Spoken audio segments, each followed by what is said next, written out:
I'm genuinely not sure what that intro is meant to be.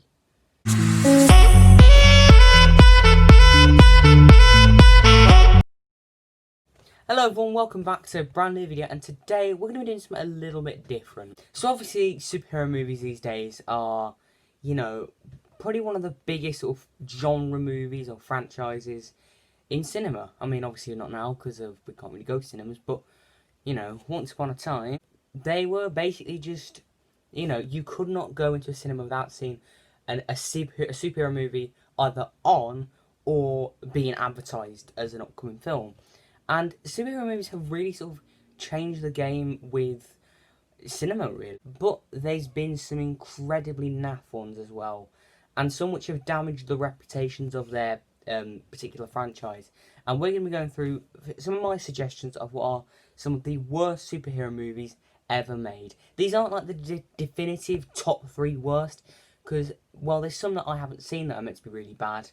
And these are just some of my suggestions, so let's get to it. Number 1, X-Men Origins Wolverine. So yeah, my first suggestion is X-Men Origins Wolverine. By far the worst X-Men movie in the franchise. It is just terrible. Now, it does have some pluses, Hugh Jackman is obviously fantastic. He always puts in his best. And, he's, along with like Robert Downey Jr. as Iron Man, one of the best superhero castings of all time. And I also think Gambit is quite cool in this movie as well. That's it. First off, the claws just look absolutely atrocious. Like, the scene when he's in the bathroom and he's smashing everything, it looks like it's from a cartoon. They look so cheap. And the characters, the amount of characters that they just completely waste is just, like, the Blob is just completely wasted. Sabretooth is, just completely wasted as well. But look at me dancing around the elephant in the room. Dancy, dancy, dancy, dancy. That's why I was dancing in the beginning of the video, yeah. Deadpool.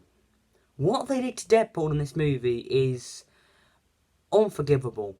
They just warp and butcher him beyond belief.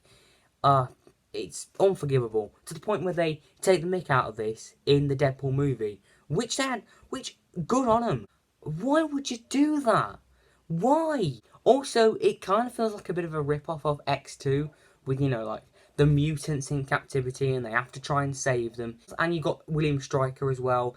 It kind of just feels like a poor man's X-Men 2. And the thing is, a standalone Wolverine movie could work, There's so many really interesting ideas you could explore. Like him living through having him live through so many years, it's removing the baggage from the X-Men. You can tell different kind of stories with it. Maybe you could show that, like, Wolverine's pain, that, a longer life isn't necessarily a better one.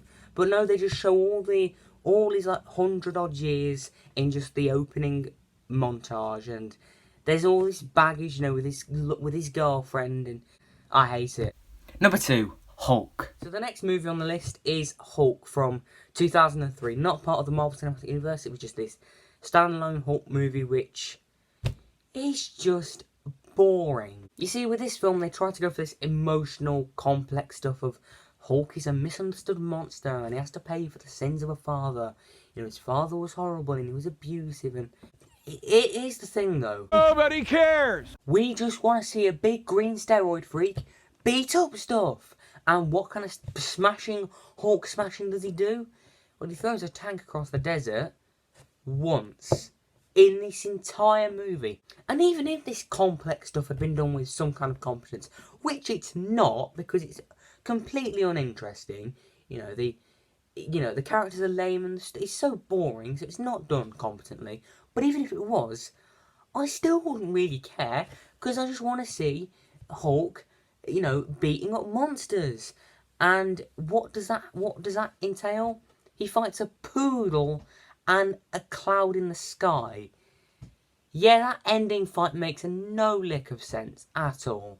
I just don't think solo Hulk movies in general, like even the Incredible Hulk, which is an improvement from this, I just don't think they really work. I don't think Hulk's that kind of character where he can carry his own movie, Number 3, Batman and Robin. And finally, we have Batman and Robin. Of course it's going to be on the list. Of course it was.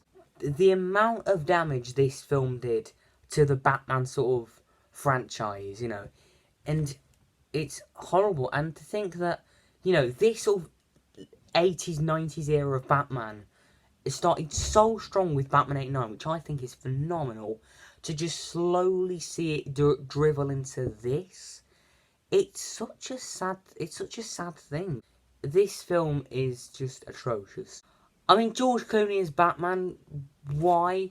Why? Just...